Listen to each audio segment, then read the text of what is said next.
नमस्कार। इस वक्त हम हैं यूरोप के एक सबसे छोटे से शहर में, अगर हम बात करें नार्वा।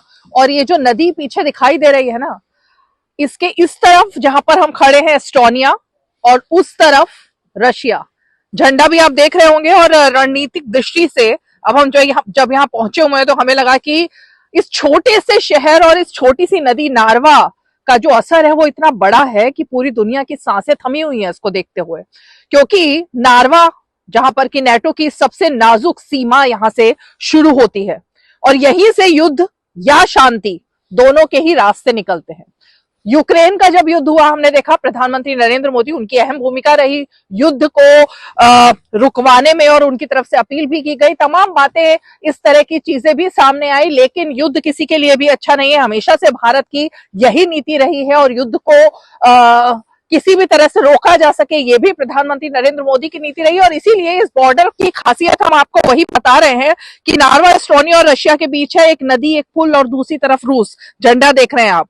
अगर जरा सी भी यहां से कोई टकराहट शुरू होती है तो यह सिर्फ एस्टोनिया नहीं बल्कि पूरे नेटो की एक परीक्षा होगी। क्योंकि एस्टोनिया नेटो का सदस्य है और नेटो का नियम साफ है, एक पर हमला होगा तो सब पर हमला होगा। तो यहां जब आप पहुंचते हो तो दिखता है कि हम युद्ध नहीं चाहते लेकिन डरकर पीछे भी नहीं हटेंगे। ये संदेश यहाँ पर देने की एक कोशिश कम से कम दिखाई देती है। बहुत ही शांति प्रिय यहाँ पर माहौल है और बहुत छोटी सी आबादी है यहाँ, तो आपको वो शांति भी दिखाई दे रही होगी।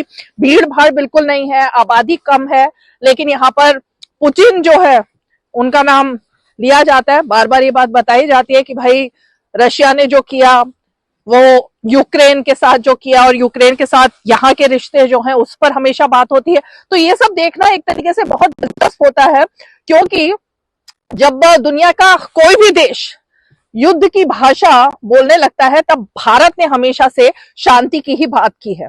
और इसीलिए प्रधानमंत्री का वो जो एक हमने स्लोगन देखा, वो सिर्फ स्लोगन नहीं था बल्कि शांति की बात थी कि this is not an era of war.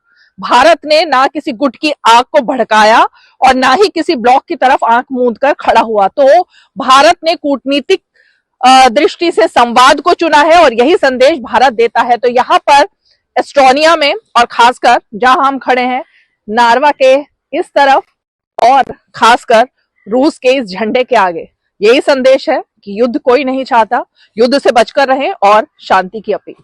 मैं रीमा पराशर।